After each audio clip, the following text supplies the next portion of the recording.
जय श्री राम सभी सनातनी भाइयों को। दोस्तों आज हम बात करेंगे दिल्ली के बारे में। दोस्तों बहुत बड़ा नाटक चल रहा है दिल्ली में। दिल्ली के जो एलजी साहब है उन्होंने दिल्ली पुलिस कमिश्नर को चिट्ठी लिख के इंक्वायरी करने को कहा। ये जो 2100 रुपए के नाम पे जो ये डेटा लिया जा रहा है, जो साधारण लोग है वहां पे महिलाओं के, कहा जा रहा है अब तक 22 लाख महिलाओं के डेटा लिए गए हैं। डेटा में क्या है? नाम है, फोन नंबर है, वोटर आइडेंटिटी कार्ड नंबर और पता नहीं क्या क्या है।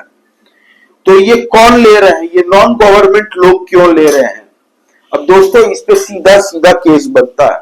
इस पे भी कुछ धाराएं हैं हमारे नियम में, कानून में। और दोस्तों अरविंद केजरीवाल इससे बौखला गया क्योंकि दिल्ली सरकार, जो अरविंद केजरीवाल की खुद की पार्टी जो सरकार है, वहां से ये न्यूज़पेपर में इन्होंने छपवा दिया है कि 2100 रुपए की कोई भी स्कीम फर्जीवाड़े में आप लोग मत फंसिएगा। अभी तक हमने कोई लॉन्च नहीं की है, तो इसके नाम पे अगर आपसे कोई कुछ लेता है, फर्जीवाड़ा करता है, तो इसके हम जिम्मेवार नहीं है। अब जब दिल्ली सरकार ने, अरविंद केजरीवाल की खुद की सरकार ने ये छपवाया हो और धड़ल्ले से ऐसे छोटे छोटे कैंप लेके पब्लिक का डेटा कलेक्ट कर रही है ये लोग, तो ये कौन है? अब इस पे जांच करने के लिए दिल्ली पुलिस कमिश्नर को एलजी साहब ने कह दिया है। और ये क्यों कहा है? क्योंकि संदीप दीक्षित जो कांग्रेस के शीला दीक्षित जी के सन है, जो अरविंद केजरीवाल के खिलाफ चुनाव लड़ रहे हैं नई दिल्ली सीट से, उन्होंने कंप्लेन की है। कांग्रेस ने खुद कंप्लेन की है एलजी साहब को जाके कि ये तो फर्जीवाड़ा चल रहा है, 2100 रुपए जो स्कीम है ही नहीं उसका डेटा कलेक्ट कर रहे हैं, तो ये तो फ्रॉड है। और दूसरी तरफ अरविंद केजरीवाल की खुद की सरकार कह रही है कि ऐसे किसी फ्रॉड में मत आइएगा, तो केस तो बनता है। तो इससे अरविंद केजरीवाल इतना भड़क गया दोस्तों, आज प्रेस कॉन्फ्रेंस बुला लिया। प्रेस कॉन्फ्रेंस के अंदर में उनकी पूरी बॉडी लैंग्वेज और उनका फ्रस्ट्रेशन छलक रहा था। उन्होंने छोटी प्रेस कॉन्फ्रेंस की। प्रेस कॉन्फ्रेंस में खाली भाजपा को टारगेट किया कि याद रखना दिल्ली वालों, मुझे 10 बार भी जेल में डाल दें तो भी मैं नहीं डरता, डाल दो, लेकिन मैं दिल्ली वालों की भलाई करके रहूंगा।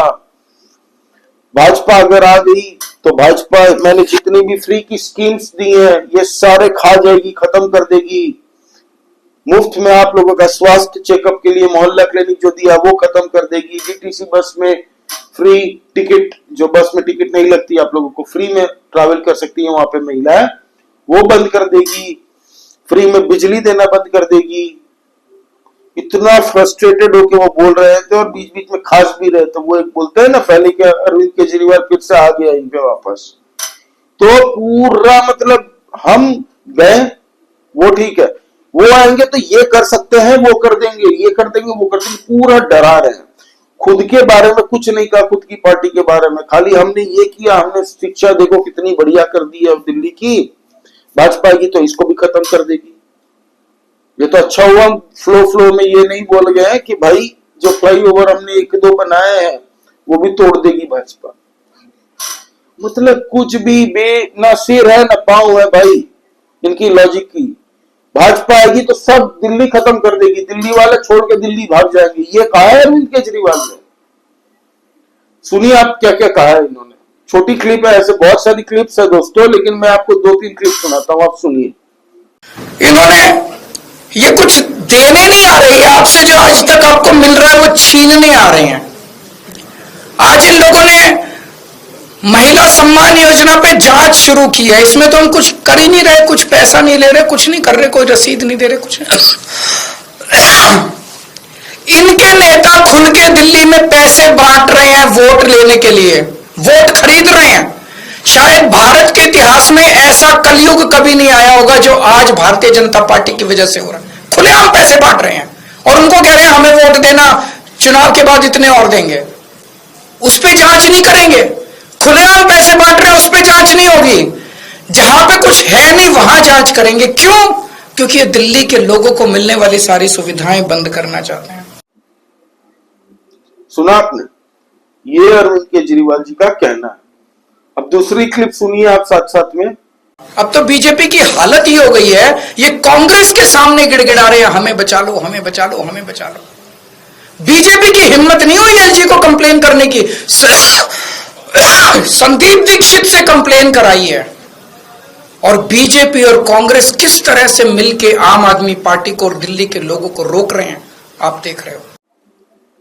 देखिए, कांग्रेस बीजेपी मिलके चुनाव लड़ रही है। बीजेपी ने क्या किया कि कांग्रेस के ज्यादा पांव में पड़ गई और कांग्रेस को कहा कि भाई हम तो चुनाव नहीं लड़ सकते, हमें तो 3 सीट भी मुश्किल से इस बार आएगी, तो एक काम करो, आप ही हमें बचा सकते हो कांग्रेस, प्लीज जाके आप अरविंद केजरीवाल पे अटैक कीजिए, आरोप लगाइए। मतलब कुछ भी कांग्रेस और बीजेपी के एक साथ हो गए। अरविंद केजरीवाल बोल रहे हैं ये लोग एक साथ मेरे खिलाफ लड़ रहे हैं। भाई सत्ता में तू मैं, अगर यहाँ पे मायावती, अखिलेश यादव, शरद पवार, लालू यादव सब अलग अलग चुनाव लड़ना है तो सब तुमको ही क्वेश्चन पूछेंगे, तब तुम बोलोगे कि सारे मिल गए मेरे खिलाफ। जी ऐसे थोड़ी होता है। एक नंबर की टोपीबाजी, मतलब कुछ लॉजिक नहीं है दोस्तों इनकी बात का। बस रोज मीडिया में आना है क्योंकि वो दिल्ली में है, इसलिए सारे मीडिया वहां पे, और उनके चापलूस तो है ही वहां पे, चापलूस यूट्यूबर्स है इनके, चापलूस सोशल मीडिया हैंडलर्स हैं इनके, चापलूस कुछ टीवी चैनल्स भी हैं जो मुद्दा वाले 4-5 सवाल नहीं पूछेंगे इनको। सीधा पूछो कि अरविंद केजरीवाल जी आपने कहा था कि 1000 रुपए की आपने नोटिफिकेशन पास कर दी, लाओ पब्लिक में दिखाओ। दूसरी उनसे सवाल पूछो कि क्या हुआ सीएजी की 14 रिपोर्ट जिसको आपने पब्लिक सार्वजनिक नहीं किया है 1.5 साल से, वो सार्वजनिक कीजिए। वो नहीं किया, पता आप लोगों को क्यों? सारे डिपार्टमेंट की पोल खुल जाएगी, सारे डिपार्टमेंट लॉस में चल रहे हैं, इनके पास सैलरी देने को नहीं है। अगर ये पब्लिक को पता चल गया तो दिल्ली का कुत्ता भी ना पूछेगा इनको, अरविंद केजरीवाल की पार्टी को। इसीलिए ये दाब के बैठ गए हैं, पब्लिक को नहीं बता रहे हैं। दिल्ली के एलजी साहब ने कहा था कि 19 और 20 दिसंबर को आप ये पब्लिक करिए, जाइए पार्लियामेंट विधानसभा बुलाइए और विधानसभा बुला के ये ओपन कीजिए ताकि पब्लिक के लिए ये ओपन हो। विधानसभा में कोई भी आप सीएजी रिपोर्ट पेश करते हैं तो वो पब्लिक हो जाती है, फिर पूरे इंडिया को पता चल जाता, वर्ल्ड को पता चल जाता। इसलिए दबा के बैठ गया है, पैसे नहीं है इसलिए। और ये अरविंद केजरीवाल जी बोल रहे हैं दिल्ली को इन्होंने लंदन बना दिया, डन बनाना खाली बाकी है। मतलब कोई लॉजिक नहीं है इनकी बातों का। आज पूरी भड़ास उनके दोस्तों फ्रस्ट्रेशन दिख रही थी, उनका दिमाग घूम गया है जब से संदीप दीक्षित, अजय माकन इन लोगों ने अटैक किया था, और फिर परवेश सिंह, हमारे परवेश भाई जो बीजेपी के अरविंद केजरीवाल के सामने से शायद लड़ सकते हैं, वो आए हैं क्योंकि उनसे अरविंद केजरीवाल डरता है और उनके खुद के आम आदमी पार्टी के सर्वे में अरविंद केजरीवाल हारते दिख रहे हैं।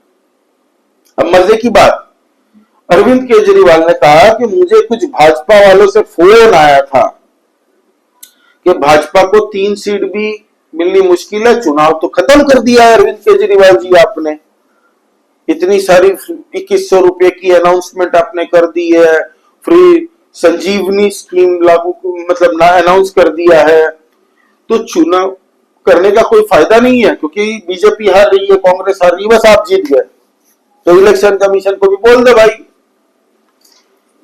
मुझे भी बाइडेन ने फोन किया था, आप लोगों को नहीं पता होगा, बाइडेन ने मुझे फोन किया था कि प्रेसिडेंट बनना है अमेरिका का, चुनाव होने से पहले अमेरिका के, मैंने मना कर दिया था।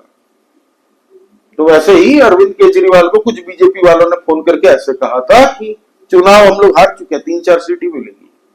मतलब कौन है बताओ नाम? आज बीजेपी वालों को केस ठोकना चाहिए, बताओ नाम कौन है, किसने तुम्हें फोन किया था? किसी ने नहीं किया था, ये सब ड्रामाबाज है। फिर बाद में बताया कि मुझे खबर मिली है, कांग्रेस तो है ही नहीं सीन में, कांग्रेस को तो वो पकड़ते ही नहीं है सीन में। फिर बोलते हैं कि भाजपा वाले 1-2 सूत्र हैं हमारे। भाई तुम्हारे पार्टी के अंदर में ना कांग्रेस के भी सूत्र हैं और भाजपा वालों के भी सूत्र हैं, और सबको पता है तुम कितने बौखलाए हुए। इनकी पार्टी आपस में लड़ रही है, जिनको इन्होंने 25-30 जन को टिकट काटे हैं ना, वो लोग इस बार वोट कटवा करने वाले हैं, आम आदमी पार्टी के साथ खेला करने वाले हैं, आप देख लीजिएगा। और कांग्रेस से इसीलिए ये लोग बौखलाई हुई है क्योंकि कांग्रेस ने उन्हीं की भाषा में वही सड़क छाप पॉलिटिक्स करता है ना अरविंद केजरीवाल, हम ये कर देंगे जी, भाजपा करप्टेड है, कांग्रेस करप्टेड है, शीला दीक्षित के खिलाफ 370 पेज लेके आई थी, उसी की भाषा में संदीप दीक्षित जी बात कर रहे हैं, अजय माकन वही बात कर रहे हैं। अजय माकन ने तो कह दिया कि तो एंटी नेशनल आदमी है। टोपीबाज फ्रॉडस्टर। कहा है भाई, फर्जीवाल कहा है उनको? खुद मैं नहीं कह रहा, वो कह रहे हैं, अजय माकन और संदीप दीक्षित ने खुद कहा। तो इनसे बौखला गया, कांग्रेस को अल्टीमेटम दे दिया कि तुम्हें हम 24 घंटे की अल्टीमेटम देते हैं, अजय माकन को पार्टी से निकालो, नहीं तो हम लोग पूरे इंडिया अलायंस को कह देंगे कि कांग्रेस को हटाए, निकाले इंडिया अलायंस से। अबे इंडिया अलायंस में 3 सीट है, 2 या 3 सीट है लोकसभा में। ये इंडिया अलायंस को बोलेगी कि कांग्रेस को निकालो जिसके पास 99 सीट्स है, मतलब पूरे इंडिया अलायंस का 50% तो कांग्रेस लेके आई है, और ये 2 सीट वाला अरविंद केजरीवाल बोलेगा। ऑडेसिटी देखिए इन लोगों की। फिर भाजपा ने आज प्रेस कॉन्फ्रेंस बुलाई। कांग्रेस अभी पूरी तरह से दोस्तों अभी बिजी है 2 जगह, एक CWC मीटिंग उनकी चल रही है, दूसरा मनमोहन सिंह का जो देहांत हो चुका है दोस्तों, जो उनको श्रद्धांजलि दी जा रही है, और कांग्रेस का भी सारे सोशल मीडिया में भी मनमोहन सिंह जी को लेके ही वो लोग पोस्ट कर रहे हैं। अरविंद केजरीवाल को भी नॉन सीरियस मैटर में उन्होंने डाल के रखा है। 2 दिन बाद फिर चालू हो जाएंगे अटैक अपने आप। अब भाजपा ने प्रेस कॉन्फ्रेंस बुलाया। भाजपा ने लाइव प्रेस कॉन्फ्रेंस में दिल्ली के कुछ लोगों को बुलाया कि दिल्ली के घर के मकान मालिक है। आप सोचिए, आप मकान मालिक है, आपके घर के एड्रेस पे, आपके घर पे 60, 50 वोटर कार्ड बने आपके घर के एड्रेस पे। आप जब सुनेंगे तो आपका दिमाग नहीं हिल जाएगा। और ये सब नाम illegal Rohingya, illegal Muslims, illegal जो बांग्लादेशी की बात कर रहा हूं, रोहिंग्या, और फर्जी नाम, मतलब मुसलमानों को बदनाम करने की कोशिश देखो इनकी कैसी है कि फर्जी नाम जो वोटर लिस्ट बनाई ना, ये सब मुस्लिमों के नाम पे मोस्टली बनाई है, मोस्टली। आज बीजेपी के प्रेस कॉन्फ्रेंस में लाइव उन लोगों को लाया गया, जिन मकान मालिकों को जिनके घर के एड्रेस के ऊपर में इतने सारे फर्जी वोटर कार्ड बनाए हैं, और दिमाग घूम गया मेरा। मैं 2 ही वीडियो आपको दिखाता हूं, वैसे 3-4 वीडियो पोस्ट किए इन्होंने, अब देखिए। दीपक मावी, बताओ जी अपना मकान नंबर बताओ। मकान नंबर 168, मावी मोहल्ला। मेरे मकान में हम सिर्फ 5 लोग रहते हैं। नाम बता दो 5 के। मैं, मेरी मम्मी, एक छोटा भाई और मेरी वाइफ। मेरे मकान में जब हमने जांच करी, कल BLO हमारे घर पे आए तो एक वोटर लिस्ट लेके आई। 168 मकान नंबर पर तकरीबन 60 वोट, जिन लोगों को हम जानते भी नहीं है, हमने कभी उनका चेहरा भी नहीं देखा, ऐसे 60 वोट हमारे एड्रेस पे, हमें पता भी नहीं है। अब ये 60 वोट सुन लीजिए, ये 60 वोट अरविंद केजरीवाल के रिश्तेदार हैं।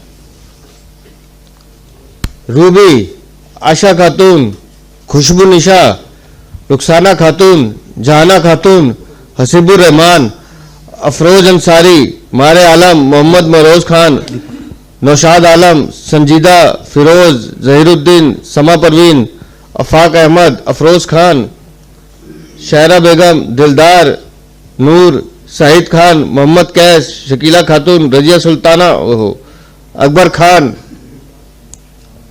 अकीमा बानो, मोहम्मद वसीर, ये ऐसे 60 नाम है। और ये मावी साहब कह रहे हैं कि देख लो जी मैं क्या करूं। BLO को कह रहे हैं काट दो, यहां कोई रहता नहीं है। ये है पूरी दिल्ली की कहानी। देखा आपने दोस्तों कैसे 60 वोटर का, जो लोग रहते नहीं है वहां पे, खाली वोट देने आते हैं, कहां से आते हैं पता नहीं है।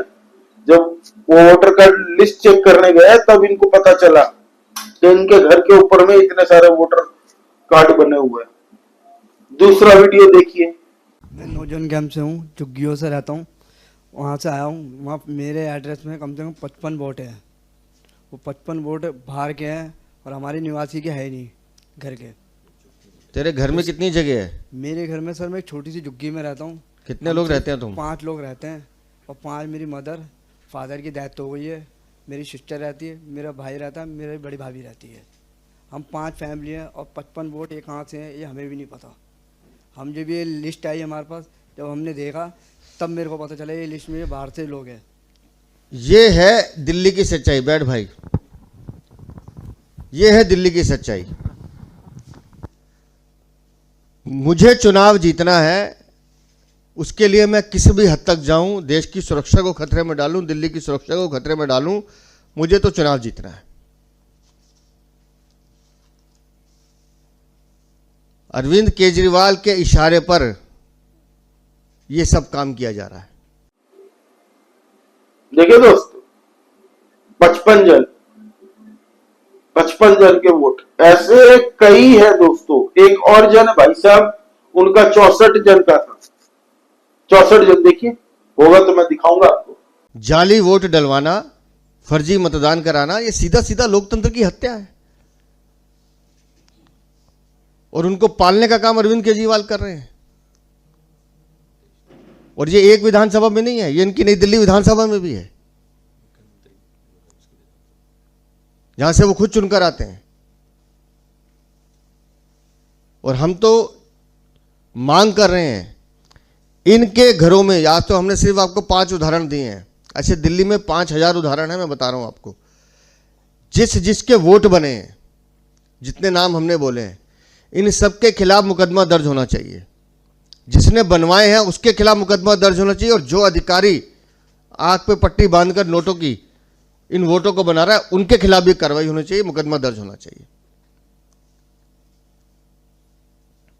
दिल्ली को बर्बाद करने का काम कर रहे हैं ये। जो लोग दिल्ली के हैं नहीं, जिनका कोई अस्तित्व नहीं है, ऐसे लोगों का वोट क्यों बनेगा जी?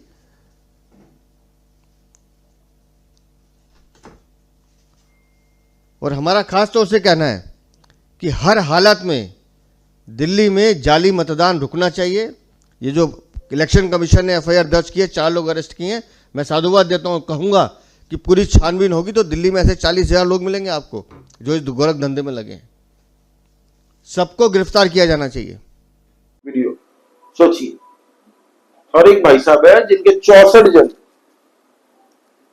एक और थे 14 जन, सबके मतलब वहां पे बहुत सारे वीडियो उन्होंने प्रेस कॉन्फ्रेंस में लाइव मीडिया के सामने उन्होंने वो मकान मालिकों को उनका एड्रेस सब कुछ बयान करवाया, उनसे ही बुलवाया।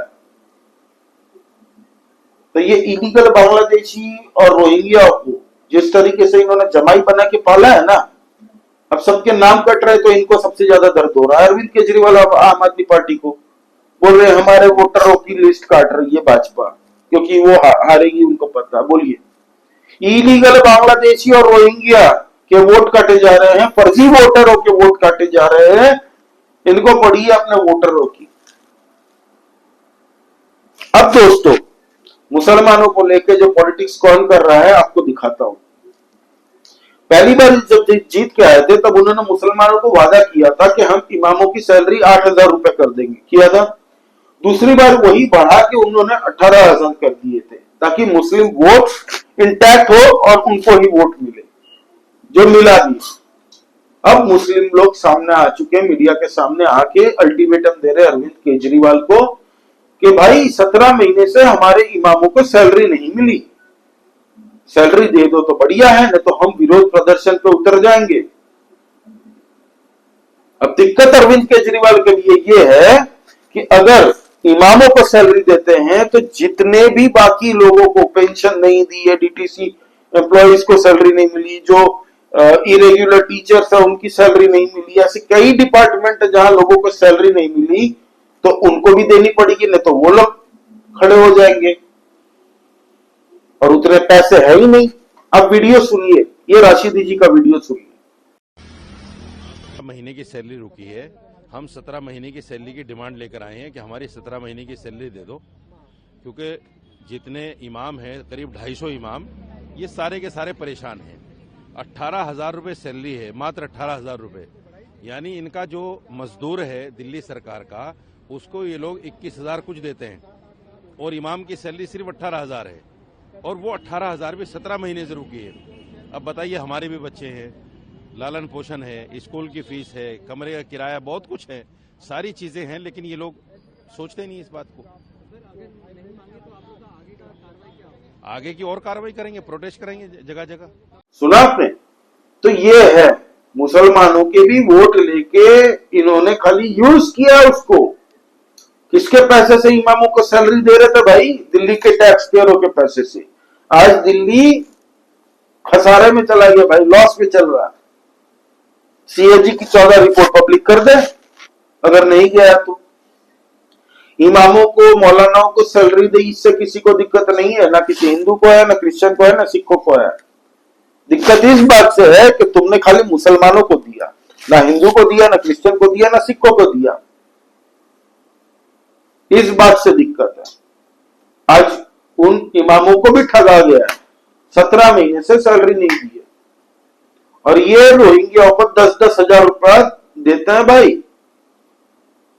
अस्सलाम वालेकुम, मैं अमानतुल्ला ओखला विधायक और चेयरमैन दिल्ली वक्फ बोर्ड।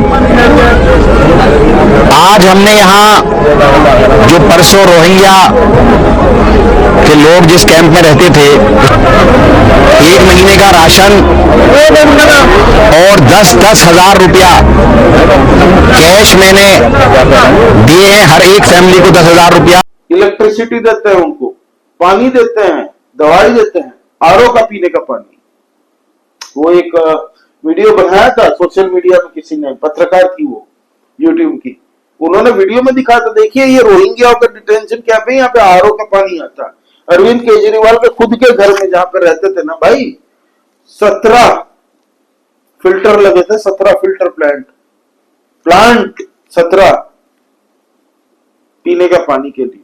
और ये दिल्ली को फ्री में मतलब बोल रहे हैं कि पानी हम लोग बांट रहे, काला पानी आ रहा है। एक बार तो सऊदी अरेबिया वाले को टेंशन आ गया था, ये काला नल से क्या इंडिया में, दिल्ली में क्या तेल निकल गया, तो उनको टेंशन आ गया था। बाद में किसी ने बताया कि नहीं भाई, वो तो सीवर का पानी आ रहा है नल में। टैंकर माफिया से खरीद रहे हैं लोग, 10-10 रुपए में वो जार खरीद रहे हैं। वो भी सोशल मीडिया पे वीडियो सर्कुलेट हो रही है आज की डेट में। पोस्ट नहीं कर सकता, कॉपीराइट आ जाएगा, किसी और ने बनाई है इसलिए ये हाल है। तो अरविंद केजरीवाल के पास अब कुछ नहीं है, खाली बीजेपी आएगी तो ये हो जाएगा, वो हो जाएगा, और कांग्रेस और बीजेपी मेरे खिलाफ है। भाई सत्ता तुम्हारी है तो तुमसे ही सवाल पूछा जाएगा। और सबसे बड़ा झूठ तो दिल्ली की जनता को तुमने बोला है कि जिता के लाएंगे तो मैं सीएम बनूंगा। कैसे बनोगे, कैसे बनोगे? कोर्ट ने तो तुम्हें मना किया है कि तुम इसी शर्त पे तो तुम्हें बेल मिला था कि ना तुम सीएम ऑफिस जा सकते हो, ना दिल्ली सेक्रेटरीट जा सकते हो, ना तुम कोई फाइल में साइन कर सकते हो, ना तुम कोई बड़ी घोषणा कर सकते हो। उससे पहले तुम्हें एलजी साहब की, खूब इंपॉर्टेंट रही तो एलजी साहब की सिग्नेचर लगेगी, तो तुम भी तो बन नहीं सकते चीफ मिनिस्टर। खाली भ्रम फैलाओ। तो दोस्तों, इस बार दिल्ली की जनता पूरी तरह समझ चुकी है और इनके बहकावे और झांसे में नहीं आएगी, मुझे नहीं लगता। और भाजपा की अब लिस्ट निकलने वाली है पूरी तरह से, उससे अभी दहशत में है आम आदमी पार्टी को, कौन किस कहां से उतार रही है भाजपा। आरएसएस भी इस बार ग्राउंड में पूरी तरह कैंपेन करेगी। हमारे धीरेन्द्र शास्त्री महाराज जी भी वृंदावन से दिल्ली की एक यात्रा निकालेंगे चुनाव से पहले। हिंदू एक हो जाओ, याद है ना आपको? जैसे मध्य प्रदेश में एक रैली अभी उन्होंने की थी, लाखों लाखों लोगों की संख्या में लोग आए थे एकदम उनको देखने, उनको सुनने। वैसे ही कुछ होने वाला है दिल्ली में। तो आप अपनी कुर्सी की पेटियां बांध के रहिए, बहुत एडवेंचर आगे आने वाला है। रोज अरविंद केजरीवाल की पार्टी से प्रेस कॉन्फ्रेंस होगी, उनको मीडिया में आना है, एडवर्टीजमेंट। चुनाव के रिजल्ट तक ये चलेगा दोस्तों, तो हम आपको अपडेट करते रहेंगे। प्लीज इस वीडियो को लाइक कीजिए दोस्तों, कमेंट करके बताइए इस बार दिल्ली में आपको क्या लगता है, और प्लीज आप कृपया दोस्तों सब्सक्राइब कीजिए नया चैनल। हम लोग इंटरनल पॉलिटिक्स डिस्कस करते रहते हैं दोस्तों, कुछ भी हमारे देश के अंदर में ऐसी चर्चा होती तो हम डिस्कस करते हैं। जय श्री राम सभी सनातनी भाइयों को, जय हिंद, वंदे मातरम।